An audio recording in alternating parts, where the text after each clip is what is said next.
Oke, kembali lagi di channel saya. Makasih buat kalian yang sudah mengklik video ini. Kali ini tentang Mas Gibran ya. Kita tahu kali ini beredar video tuntutan dari para pensiunan jenderal minta Mas Gibran untuk diganti. Dan kali ini ada tanggapan dari Bang Ade Armando menanggapin para jenderal ini hanya kaki tangan, kata Mas Ade Armando ya. Kita lihat ya gimana videonya. Sebelum kita ke video, bantu ikuti dulu ini Facebook saya. Kalian ke Facebook dan klik nama saya Renaldi SB di pencarian Facebook ya. Tidak tunggu lama, gitu ke video langsung. Let's go. Jadi forum Purnawirawan TNI nih Bang, itu tuh lagi rame, mereka ngajuin gugatan untuk mendesak biar si Mas Wapres kita nih yang sekarang, Mas Gibran ini mundur dari jabatannya sebagai wakil presiden. Jadi mereka nih kayak mengajukan semacam gugatan lah ke Pak Prabowo ya, untuk copot deh tuh si Mas Gibran ini jadi wapres gitu. Ini nggak manggil Mas kali. Si Gibran ini gitu kan purnawirawan kan? Iya. Sudah tua kan? Mungkin senior kali ya. Senior. Copotnya si Gibran gitu. Dan ini kira-kira gugatan, sebenarnya gugatannya banyak Bang. Tapi 8. yang ada 8 gugatan, tapi yang terkesan disorot banget nih, yang di-highlight banget yaitu soal yang meminta agar Mas Gibran ini dicopot jadi wakil presiden gitu. Dan apakah gugatan ini mewakili keseluruhan suara dari militer? Nah, kita tidak ada yang tahu ya Bang, tapi sepertinya tidak. Karena kan yang tanda tangan Bang itu jumlahnya 332. 332 itu ada 103 jenderal, terus juga 103 purnawirawan jenderal, 73 laksamana, 65 marsekai dan 91 kolonel. Marsekal, oke. Sama 91 kolonel. Bos-bosnya lah ya. Gitu. Gak ngajak yang bawah-bawah ya? Mungkin tidak ya. Yang masih letda gitu. Jadi ya tiba-tiba ini mengejutkan sekali karena purnawirawan TNI ada apa nih sebenarnya, kok tiba-tiba membuat sebuah gugatan untuk meminta Mas Wapres kita mundur. Apakah ada ini gugatan diajukan kapan? Februari udah 2025. Lama. Oh, sebetulnya Februari. Cuman aku nggak ngerti gimana ya, apakah Februari itu pernah diangkat, karena kan kabarnya diangkatnya tuh di channel YouTube-nya Refli Harun. Oh. Diangkatnya di sana. Terus entah ketutup sama kasus apa, karena kan banyak kasus yang rame nih Bang, yang menyorot Gen Z banget, kayak kasus-kasus yang ijazah Pak Jokowi kemarin kan lumayan rame. Terus juga kali ya. Bisa kasus yang lalu-lalu yang kita bahas itu kan lumayan viral dan akhirnya mungkin ketutup gitu. Tapi gini gak, kira-kira dari gugatan ini apa sih yang sebenarnya tuh mau mereka sampein gitu loh, kayak terutama ini tadi Anda bilang kan, kamu bilang ada berapa? Sebetulnya totalnya 300 bukan 8 tuntutan. 8 tuntutan. Nah, yang 7 gugatan lainnya juga terkait sama Gibran nggak? Enggak. Oh, bukan ya? Enggak. Ada yang menarik nggak? Ini jadi mereka mendukung penuh kabinet Merah Putih ya. Iya. Merah Putih, tapi mereka tidak Kabinet mendukung. Merah Putih itu yang sekarang. Iya, tapi mereka tidak mendukung ini pembangunan IKN Bang. Oke. Kecuali pembangunan IKN gitu. Jadi mendukung kabinet tapi tidak mendukung IKN. Itu yang menarik ya, sama yang Mas Gibran tadi. Paling diskriminatif sih Bang. Yang mereka tuh meminta para tenaga kerja asing itu disuruh balik aja ke Cina. Spesifik Cina. Tenaga kerja Cina. Dia menyebut itu. Iya. Ini para mantan jenderal ini kok jadi rasis gitu ya? Itu dia. Sama ini sih meminta dikembalikannya undang-undang yang lama gitu. Undang 45. Penerapan undang-undang yang lama. Karena kan jadi amandemen ini mau dia hapus aja. Balikin yang lama gitu. Jenderal. Iya. Ini nggak ngerti. Ini nggak ngerti. Kita kan Gen Z kurang mengikuti ya Bang. Kayak ini gimana sih kok tiba-tiba Februari 2025 ada gugatan-gugatan, tuntutan-tuntutan dari purnawirawan. Terus juga ini kan udah Februari Bang, terus tiba-tiba muncul lagi sekarang di bulan April. Ada gejolak apa lagi? Ada tiba-tiba. Oh enggak, karena mungkin karena di Februari nggak naik nih. Nggak naik ya, kayak tadi kita bilang iya kan. Terus 2 bulan kok nggak naik ya. Oke. Naikin lagi tiba-tiba naik. Ya kita perlu komentarin karena menurut saya sih ini agak serius ya. Dan kalau nggak salah ada orang-orang terkenal ya yang terlibat di dalam penyuaraan gugatan bahkan penanda tanganan gugatan ini gitu ya. Tokoh-tokohnya tuh. Siapa misalnya? Ayo siapa nih? Kaum bocil Namanya nih Tri pada- Sutrisno. Oh, Iya. Tri Sutrisno. Ya, Ini, ya, ya. kita agak menyontek karena namanya sulit ya, nama zaman dulu Bang. Bapak Tri Sutrisno. Itu gampang banget kan, Tri Sutrisno. Kadang kan ada kayak Soe gitu, kadang kan kita Oh, iya, kalau iya, Gen Z iya, kan iya. bacanya Sotrisno gitu. Jadi gimana Dia itu beliau ini? mantan wakil Wakil presiden. Presiden RI ke Iya, iya. Dia orang terkenal di masanya dulu. Sekarang pasti udah 80-an kali. 89 tadi kalau menurut 89 Google. tahun. Iya, iya, iya. Dia termasuk yang menandatangani. Iya, dia termasuk. Enggak, kalau menandatangani itu seingat aku ya yang paling atas itu Jenderal ini Fahru Rozi. Oh, Fahru Rozi yang menandatangani. Yang tiganya itu aku itu lupa siapa. tokoh anti Jokowi. Oh. Mungkin penonton yang belum tahu Bapak Fahru Rozi ini mantan Menteri Agama di era Iya, pernah. pernah walaupun hanya 2 tahun. Di zaman Jokowi ya. Iya di Iya, iya. era pemerintahan Pak Jokowi. Kemudian oke. Mungkin lagi marah dia sama Jokowi. Lagi ngambek. Oke. Tapi Tri Sutrisno itu penting. Oke. Tapi dia nggak tanda tangan. Aku kurang tahu, tapi di ininya di suratnya itu tidak ada Tri Sutrisno. Ya mungkin dia diajak lah ya. Mungkin. Ikut. Tapi memang kalau misalnya dalam berita-berita gitu Bang, itu Bapak Tri Sutrisno tuh beneran yang paling atas, Iya. yang digadang-gadang gitu loh. Nih Bapak Tri Sutrisno adalah salah satu perwakilan yang ikut menyuarakan gitu. Karena Gugatan. mungkin statusnya mantan wapres kali ya. Jadi beliau aja setuju nih Paling- ingin menandakan itu. Tapi di masa saya dulu, saya kan zaman Orde Baru nih, itu memang dia terkenal sekali. Oke. Ya. Mm-mm. Dan memang dihormati, dihargai. Jadi menurut saya memang ini sangat luar biasa, mencengangkan lah.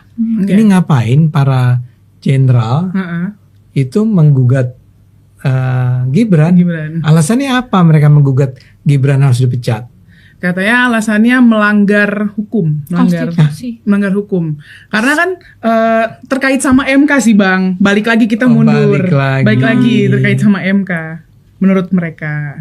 Jadi pasti ada kaitannya sama kan waktu pemilihan presiden itu MK lah yang mengeluarkan keputusan yang menetapkan bahwa untuk bisa maju jadi kepala negara, jadi Iya. presiden wakil presiden itu ada beberapa persyaratan, antara lain adalah kalau dia sudah pernah menjadi kepala daerah, dia berhak untuk maju sebagai salah seorang calon kepala negara. Iya. Dan karena itulah kemudian si Mas Gibran ya, Nah, Gibran. kalau pakai istilahnya Cindy kan Mas Gibran. Iya. Kalau buat saya Soban. Nak Gibran. Oke.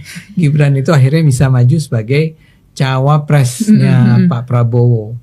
Ini yang digugat bahwa itu melanggar konstitusi. Betul, menurut keterangannya. Melanggar konstitusinya dalam hal apa ya? Karena Nah, kan itu.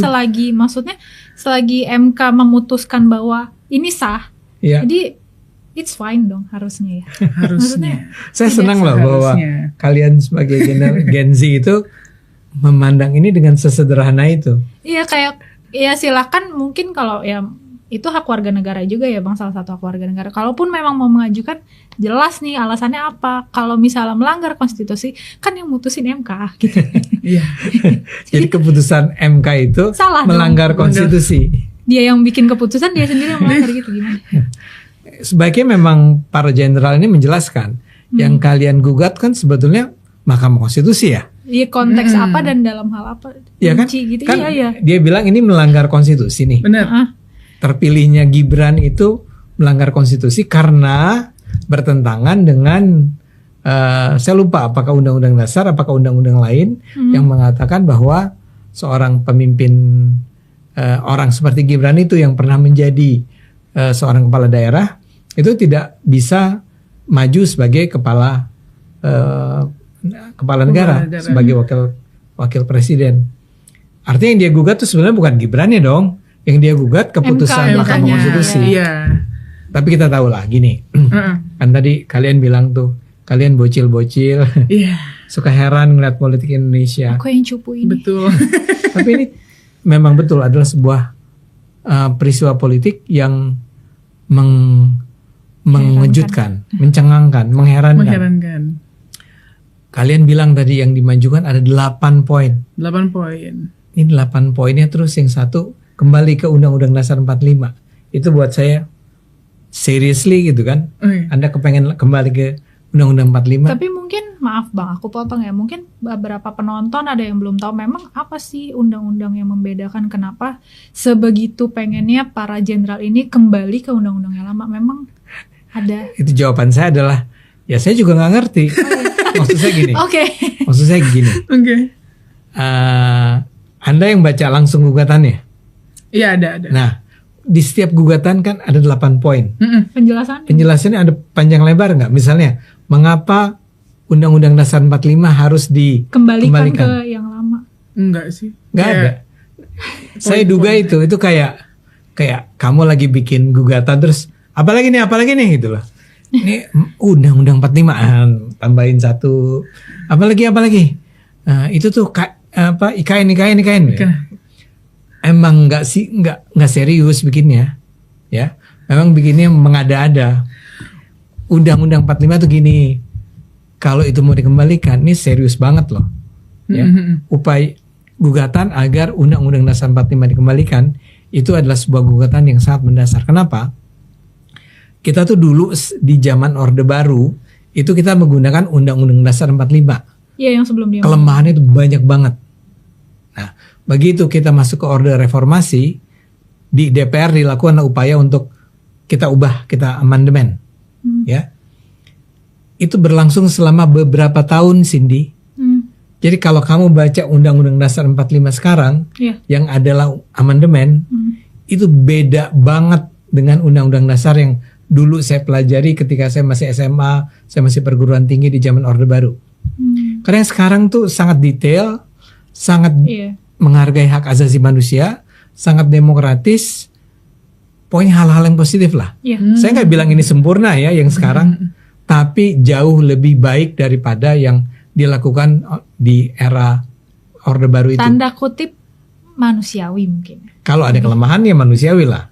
Ya, sebagai contoh paling gampang, bahwa kalian tuh memilih presiden secara langsung, setiap orang itu adalah efek dari akibat dari result dari amandemen Undang-Undang Dasar 45. Kalian milih gubernur, wali kota semua secara langsung, itu adalah dampak dari Undang-Undang Dasar 45.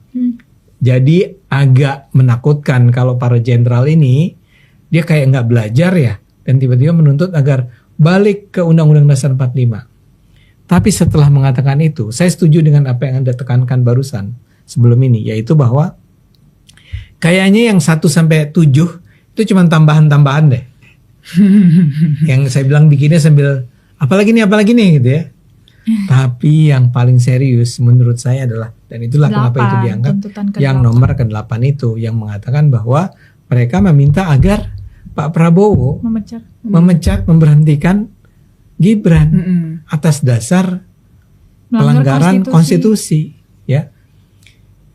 Menurut saya yang kedua, yang kenapanya itu kayak dibuat-buat deh, asal aja gitu loh. Tapi sebetulnya mereka itu ingin agar Gibran, wakil presiden kita itu, diberhentikan. Intinya itu sebenarnya. Ini juga nyambung sama, saya duga ya. Iya, nyambung sama ini Bang. Jadi pas Februari 2025 lalu, yang salah satu jenderalnya, Bapak Fahru Rozi, itu dia pidato Bang. Katanya dia udah ngasih surat resmi ke istana kalau minta Pak Prabowo buat lihat tuntutannya, kayak ibarat ngobrol bareng lah sama Pak Prabowo. Udah diajukan, tapi sama dari pihak istana tuh belum ada respon, entah nyangkut di mana suratnya, kata Pak Fahru Rozi ini. Terus intinya gini, Pak Fahru Rozi itu nge-highlight kayak kenapa sih Pak Prabowo kayaknya kesannya kayak utang budi banget sama Pak Jokowi.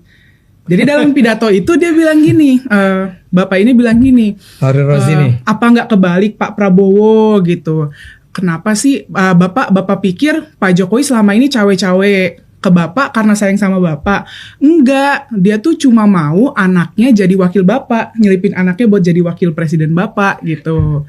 Terus abis itu harusnya kemarin pas pidato Bapak tuh bukan yang hidup Jokowi, bukan, tapi harusnya Pak Jokowi itu berbondong-bondong ngumpulin keluarganya buat bilang hidup Prabowo, apa nggak kebalik Pak? Oh, harusnya gitu. Jokowi yang harusnya bilang. Pak Jokowi menurutnya harusnya Pak Jokowi yang ibarat berutang budi ke Pak Prabowo gitu. dari pidatonya begitu. Jadi kayak aku bisa ngelihat arahnya kemana. Makanya Iya. benar kata Bang Ade bilang 1-7 tuh sebenarnya ya udah yang highlightnya tuh yang poin 8 itu. menurut Iya, aku. iya. Kamu lihat nggak bahwa memang menarik sih bahwa Prabowo itu kayaknya di Gerindra ya, itu bilang Iya, di ulang tahun Gerindra. di ulang tahun Gerindra hidup Jokowi itu Iya. itu luar biasa. Menurut Hidup saya Jokowi. seorang presiden mengatakan itu kepada mantan presiden yang sebelumnya itu luar biasa.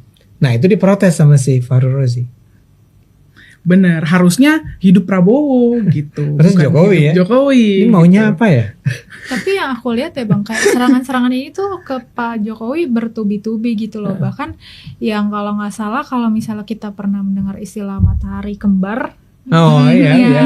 yang bahwa itu adalah suatu istilah di mana beberapa pihak ya, mungkin salah satunya beliau-beliau ini beranggapan bahwa kok sekarang pemimpin Indonesia ada dua, yaitu Pak Prabowo dan Pak Jokowi gitu. Iya. Jadi intinya selama Pak Jokowi masih ada di circle politik Indonesia itu kayak bakal terus digeber untuk tanda kutip dihancurkan, mungkin ya, dihajar, Iya. dihilangkan.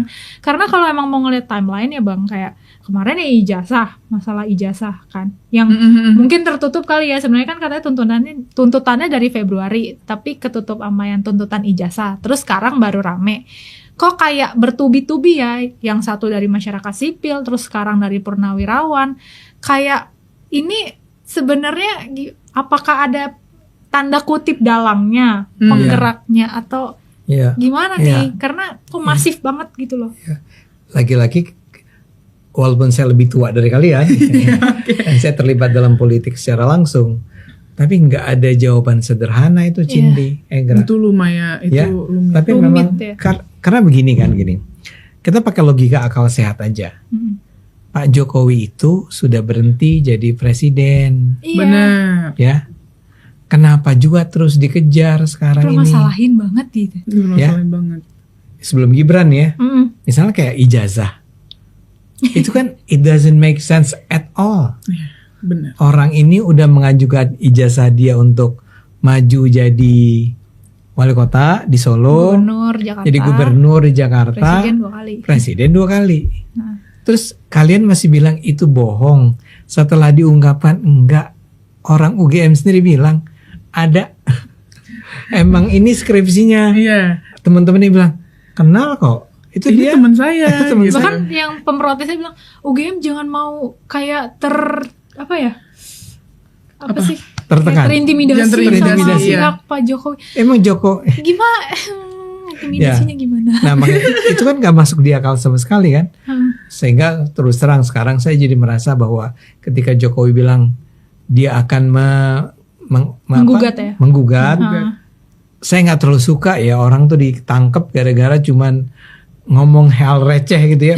Tapi memang ini receh yang bertahun-tahun diulang-ulang-ulang, kepengen agak muak juga gitu kan mendengar. Pondok aja nih Pak Jokowi. Tapi kembali ke pernyataan Cindy, kayaknya sih memang ada sebuah Sesuatu. konspirasi tertentu Iya. Konspirasi. yang takut sekali sama Jokowi. Ya, Maksud aku itu. iya nggak? Iya. Kayak Takut kesannya itu. ya. Kesannya kayak takut banget. Jadi gitu. ketika sekarang mereka ngangkat lagi isu Gibran, sebetulnya ini lagi-lagi bukan cuma soal Gibran nih. Mereka emang ingin menghajar Jokowi lagi, Iya. ya. Sekedar pindah sedikit. Ingat nggak ketika ada OSIS RP, ingat nggak? Ya. Iya. Yang Pemimpin korup. Terkorup. itu kan OSIS RP-nya nggak pernah bilang bahwa Jokowi pemimpin korup. Itu kan Yang- orang ngevote, gitu, orang mengajukan ngevote. nama nih Pak Jokowi nih gitu. Nah, saya duga yang ngevote itu ya orang-orang anti Jokowi kan. Akhirnya Iya. tercantumlah nama Jokowi di situ. Tapi kok bisa-bisanya itu digoreng, dibelokin sehingga seolah-olah menurut OSIS RP yang adalah lembaga internasional terkemuka, Jokowi adalah seorang pemimpin korup. Jadi ini terus berulang nih, menghajar Jokowi.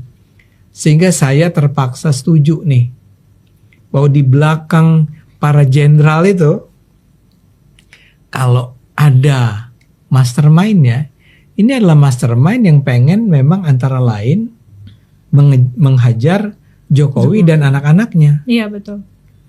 Jadi kamu bisa bilang tuh atau kita bisa bilang Jokowi udah turun mas, Pak Ade, Pak Ade, maaf ya, mungkin Pak Ade nggak ngikutin perkembangan politik, dia udah berhenti jadi presiden, udah nggak bisa lagi jadi presiden, Iya. ya. Jadi ngapain juga diributin gitu ya? Mereka takut kali Bang, karena kan isunya Pak Jokowi mau dicalonkan jadi Jadi ketua salah satu partai. Nah, kita tidak ada yang tahu tuh. Kita harus kamu harus ngomong jujur. Salah satu partai itu apa? PSI. Nah, kita harus terbiasa ya penonton. Oke. Jangan ngikutin gaya-gaya politisi Oke. tokoh-tokoh Boleh. lama. PSI dicalonkan. Saya duga barangkali ada benarnya, tapi saya ingin katakan begini, karena saya orang PSI ya. Oh iya. Ini PSI ini partai kecil ya, saudara-saudara yang baik, ya. Kalau sekarang Pak Jokowi mau masuk ke PSI, itu kan bukan karena saya duga ya, kan bukan karena dia ngeliat ada sebuah partai besar, gue masuk ke sana, ya, dan gue manfaatin si partai itu untuk kepentingan dia. Kan yang tadi yang tuduhannya Fahru Rozi kan itu. Dia itu cawe-cawe sama Pak Prabowo agar Gibrannya Masuk. Jadi wapres. jadi wapres. Iya. Nah, kalau Jokowi emang niatnya gitu, dia nggak ke PSI dong. Ke Gerindra. Ya pokoknya partai besar lah. Iya. Iya. Ke PDIP enggak ya. Oke. Oke. Atau ke Gerindra, apa Iya. ke Golkar, atau ke Demokrat. Demokrat, ya. Iya. Dengan satu dan lain cara untuk menyelamatkan atau mengangkat anak-anaknya kan dan dia Iya. sendiri. Ini kan enggak, dia ke PSI. Iya Ya. betul. Tapi kalau dia ke PSI itu memang artinya membenarkan apa yang dikatakan tadi. Pak Jokowi ini kelihatannya belum merasa nyaman untuk berhenti sepenuhnya dari politik. Ya. Dan untuk itu dia ingin membesarkan sebuah partai. Ini kalau benar teorinya kamu ya, Iya. dia masuk ke PSI kan. Hmm. Ini adalah sebuah partai anaknya kan, Iya. Kaisang kan. Ya. Angkanya cuma 2% kemarin Oh. di pemilu 2024, makanya Gak nyampe berapa? 4. 4%. Ya. Jadi parliamentary thresholdnya nggak dapat. Nah, Tapi kelihatannya Pak Jokowi, kalau ini benar bahwa dia masuk ke sana, ingin membesarkan sebuah partai yang barangkali kecil, tapi dia percaya punya values, punya tujuan-tujuan yang sejalan dengan misalnya cita-cita dia tentang idealisme dia tentang politik itu seharusnya begini, politik itu seharusnya begitu. Nah kalau ini besar, ya, apalagi kan sekarang kalian pernah dengar bahwa dia ingin menjadikan bukan dia ingin menjadikan PSI sendiri sudah menyatakan sejalan dengan apa yang dikatakan Pak Jokowi, pemilihan PSI itu akan terbuka. menjadi itu Super TBK. Super TBK Super kan. TBK. Ingat loh kalau Super TBK itu dilakukan, belum tentu yang terpilih jadi ketuanya adalah Pak Jokowi. Pak Jokowi atau Iya. Mas Kaisang. Mm-mm. Bahkan Kaisang sendiri belum tentu menang, Iya, ya kan? betul. Betul. Tapi toh itu diajukan gagasan itu. PSI menjadi partai super terbuka kata PSI. Gagasan super terbuka memang sudah disebut oleh Pak Jokowi kan. Iya. Jadi kalau ada pemilihan belum tentu juga dia yang menang. Tapi poin saya adalah kelihatannya Pak Jokowi emang ingin mengembangkan idealisme dia tentang politik tuh seharusnya begini loh Iya. kepada Mm-mm. PSI. Hmm. Nah ini ternyata menakutkan bro. Esis. Oke, iya. Kenapa Iya. orang takut?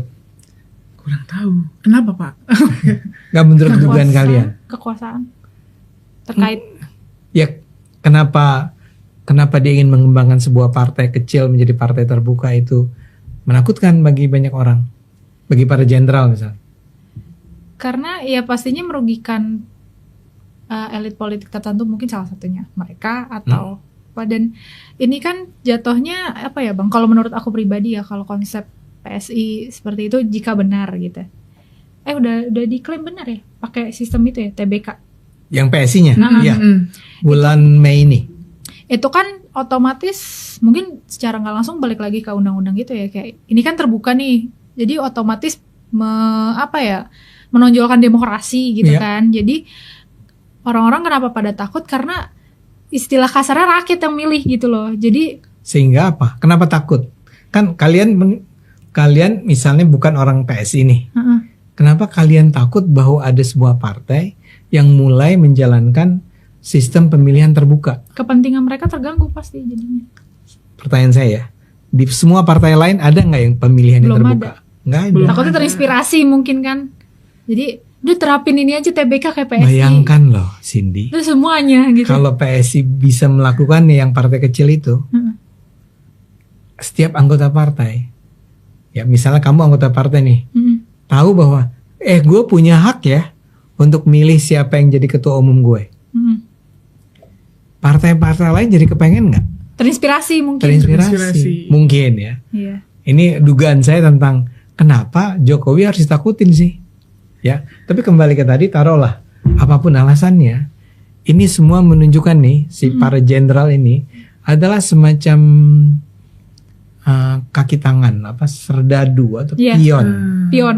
yang menjalankan misi tertentu dari para mastermind-nya nih di belakang. Kemarin yang sipil ijazah gagal. Oke. Karena maju ini nih. Oke. Tapi kemarin yang sipil menghajar Pak Jokowinya. Sekarang menghajar Gibrannya. Nanti pasti ada gerakan lagi yang udah hajar Kalau Kaisangnya. ini Mas Kaisang. kan kemungkinan besar Pak Prabowo juga gak akan dengerin kan. Iya. Iya kayak Apa sih, kenapa sih?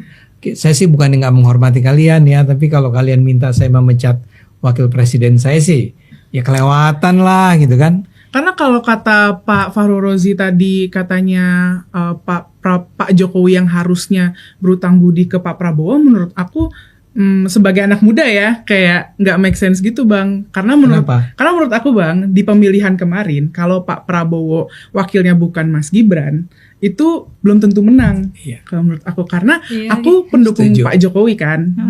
Aku tuh masih ngeliat tuh waktu itu kan Pak Jokowi abu-abu ya, Iya. antara antara Pak Ganjar atau Pak Prabowo. Prabowo gitu kan. Masih awam nih Awalnya. Nah, Iya. ketika tegak lurus ke Pak Prabowo, ngikut gitu. Iya. Kita jadi ikut, jadi mendukung Pak Prabowo. Jadi kalau menurut aku sih, ya memang Pak Prabowo bilang hidup Jokowi itu kayak, ya itu luar biasa. Karena emang itu adanya menurut aku. Iya. Saya Gitu. bentuk ucapan rasa terima kasih. terima Mungkin. kasih Iya. dan persahabatan. Persahabatan. Iya, Dan Prabowo bestie, itu orang, bestie. iya, dan Prabowo ini bukan tipe orang yang akan meninggalkan Kacang lupa kulit. kacang lupa kulit. Oke, itu dia video gimana menurut kalian, dan sampai bertemu di video saya selanjutnya. Bye.